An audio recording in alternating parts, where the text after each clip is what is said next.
네, 서울 중구성동울의 박성준 의원입니다.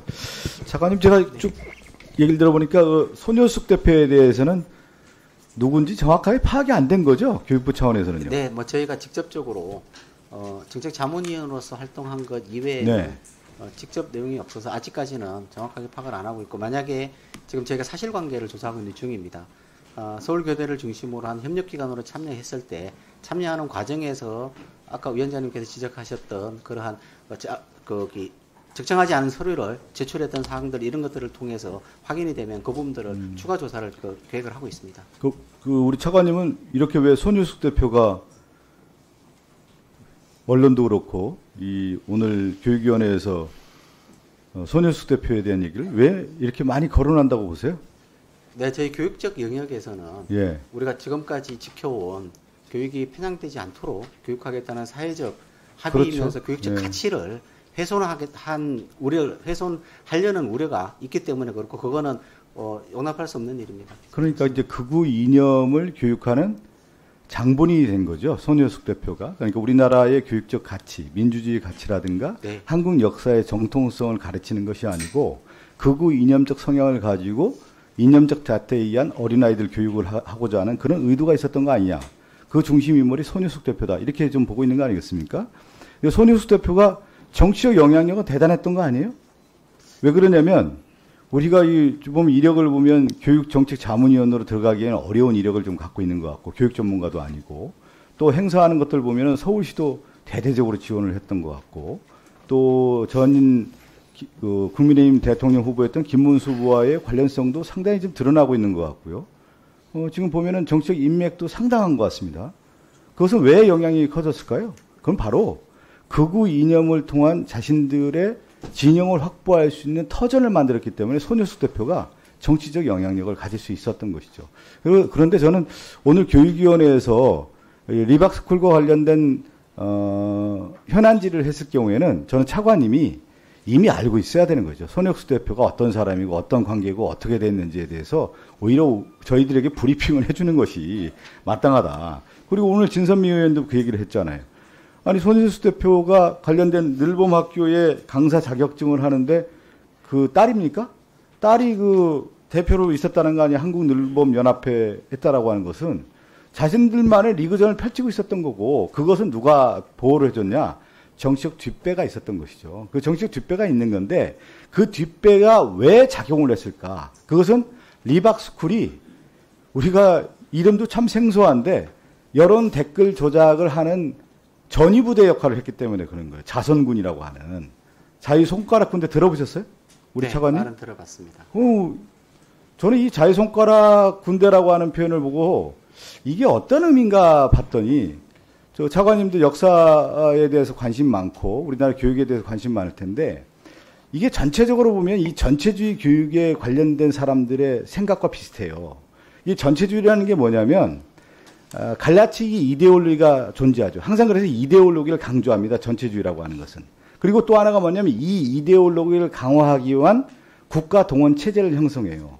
그래서 나치즘 같은 경우는 이 인종주의라고 하는 이데올로기 강요하고 거기에서 국가 동원 체제라고 하는 돌격대를 만드는 거 아닐까요? 나치즘 돌격대. 네. 그리고 또 하나가 뭐냐면 전체주의는 비밀 경찰을 항상 유지를 합니다. 그리고 또 하나가 이것이 건전한 사고를 방해하기 위해서 언론을 통제하는 것들이죠. 그래서 이 전체주의의 기본적 틀을 갖고 있는 건데, 이걸 보면은 윤석열 정권에서 특징이 뭐냐면 이데올로기적인 갈라치기를 했어요. 공산 전체주의를 어느 날 막 얘기하기 시작하고, 그러면서 극우 유튜버를 동원합니다. 그게 국가 동원 시스템이죠. 그러면서 뭐냐면 사실은 국가 권력을 통치하는 데 있어서 검찰을 도구화했던 거고, 언론을 통제하는 이러한 시스템의 전체주의 사고를 갖고 있었던 것이 윤석열 정권의 특징이었어요. 그것이 이제 내란으로 이어지고 비상계엄으로 이어졌다고 볼 수가 있는 건데, 더 하나 나가서 나치즘 전체주의의 특징 중에 하나가 뭐냐면 이념 교육을 해요. 그래서 나치의 히틀러는 뭐냐면 10대 아이들에 대한 유겐트라고 해서 인종주의를 주입하는 교육을 한다든가, 독재화를 우상화한다든가, 그리고 갈라치기를 하고, 이것들을 어렸을 때부터 교육을 하는 거예요. 그러면서 사상교육을 하는 것이 기본적 특징이에요. 그래서 원래 독재 국가들의 큰 특징들은 바로 이념교육과 극우교육을 하고 하는 그런 터전을 만들어냅니다. 근데 이것이 틈새 시장이 있었던 것이 바로 손효숙 대표인 것이죠. 그러니까 뭐냐면 한국 사회의 가장 큰 문제가 뭐냐면 갈라치기였는데 이 갈라치기에 있어서의 전선을 어디서 형성을 하느냐. 그게 바로 극우 유튜버고 댓글 부대예요. 그 댓글 부대라고 하는 것이 어느 날 등장한 겁니다, 이게. 근데 그 댓글 부대에 그 터전이 바로 리박스쿨이었고 인사동에 있는 하나라교관 802호에 이념적 교육을 하고 그 사람들을 교육을 하는데 그 교육을 어디까지 가게 되느냐. 바로 학교까지 가게 되는 거예요. 아까 뭐 교육 현장에 몇 명이 됐다 안 됐다 이게 중요한 게 아니라 이걸 시도를 한 겁니다. 우리 차관님 손효숙이라는 사람이 근데 이 손효숙이라는 사람이 누구랑 더 연결되어 있느냐? 정치권과 연관되어 있고 극우단체들하고 다 연관되어 있다는 거예요. 이거 굉장히 위험한 시도인 겁니다. 그러니까 우리가 한국 사회의 민주화와 더불어서 세계 10대 강국을 이뤘었던 가장 근본적인 이유는 사상적 자유화예요.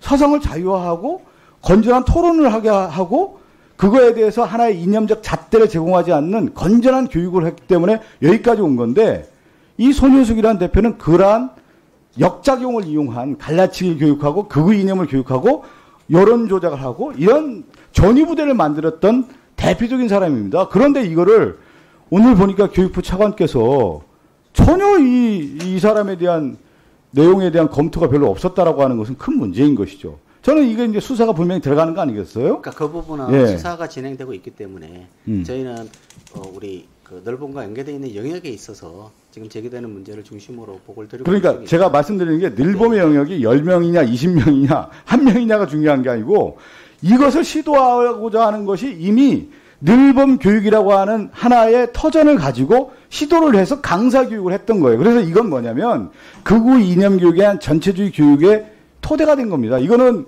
교육부에서 엄중한 조사를 해야 되는 겁니다. 예. 그리고 그들이 이 연관성에 대한 것들 조사를 이미 해갖고 와가지고 오늘 말씀을 드리는 것이 차관으로서 여기 지금 우리가 다 의원님들 이렇게 얘기하고 있는데 손효숙에 대해서 전혀 조사를 하고 저희보다 조사가 안 돼 있는 거 아니겠습니까?